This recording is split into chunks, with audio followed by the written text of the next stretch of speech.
20 assists. We haven't seen it before. It's pretty rare that we can say we haven't seen Giannis do something before at this point in his career. Yeah, agreed. I will say, I do think, quick aside, I do think that should solidify Brook as the Teammate of the Year award. I think his knowledge of what was happening and then his showmanship of pump faking a few times, acting like he was going to pass it before he got the 20th assist, but like you knew he knew what was going on, which, I mean, look, there's a lot of good guys in the NBA, but I think that speaks volumes, and I think Brook should have won Teammate of the Year award based off of tonight's performance.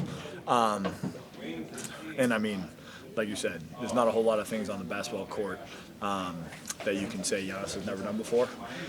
And to see him do 35, 17, 18, something like that, rebounds and 20 assists on a night where we needed a win. Start off the road trip, come down to crunch time at the end of the season, seeding, every game matters.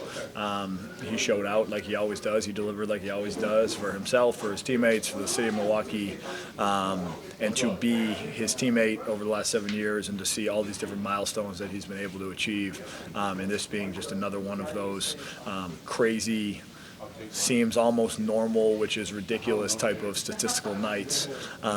Just speaks volumes to the type of player he is and who he is to this team, who he is to, like I said, the city of Milwaukee, and honestly who he is to the NBA. Because I think when you have guys, and there's only a select few in the history of the game that can do something and make it look like it was done so easily, and continue to consistently do things to that level, I mean, it's an all-time performance. It's an all-time player. Well, you mentioned Brook maybe was aware of stuff. When do you kind of become aware of when something is becoming special? Like, again, you've been here for sort of all of those things. Yeah. Usually it's points. I think there was a 23 rebound game. But, like, when did you guys on the bench kind of know, like, wait a minute, this is a little different even for him? I think guys notice at different times, and then it's almost like that old game as a kid telephone. You start to talk on the bench, and guys see it. I feel like I noticed it during the fourth quarter, right after I came out, and I was looking up, and I think he had like 30, 12, and 13 or something to that effect. And then quickly it got to like 15 and 16, and then it was like, oh, like, there's 5 minutes left. Like, yes, we want to put the game away, and in order to put the game away, like, he's going to need to perform, and he did. And so I think that was kind of when I realized it. But guys on the bench were talking about it by the time it got to like 17, 18. Hey, is it real that Coach Zach had the bubble guts? And look, I mean, he does an all-time performance, and he's still himself. And I think that speaks volumes to who he is as a human being, let alone a basketball player. Miami isn't the easiest place to play in. What do you need to roll over into there to get a win?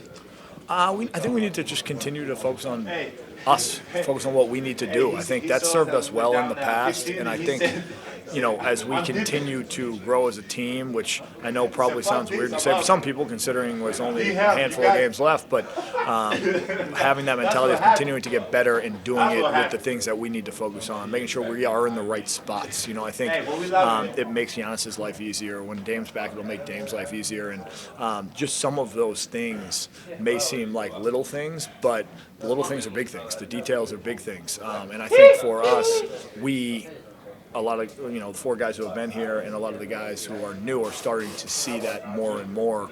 And it's little stuff like Brook being able to be in the dunker and Giannis throwing over the top. Well, now they got to respect that, a little more space for Giannis, right? Like there was a play in transition where I cleared out of the side and I ended up in the dunker. Giannis hit me. I got a layup. Like those little things make a defender think twice before they just go towards him and towards the ball, and that just opens up lanes. And as we all know, he doesn't need a whole lot of space. And then when they commit, the ball's moved a little bit. Guys are in more rhythm and things of that nature. And I think as we continue to improve ourselves offensively, we will continue to improve ourselves defensively. I think a lot of our recent struggles on defense has been caused by turnovers, offensive rebounds, things that have honestly just given them a lot more shots than we have, which I'm sure a ton of people have already said. It's not rocket science to look at a stat sheet and see that, but I mean, at any point in time in any sport, if you gave somebody 18 more attempts at whatever the goal is, it would be a very difficult game to win. And I think it's a testament to what we were able to do last game with the field goal percentage, but that's not something that's sustainable, and I think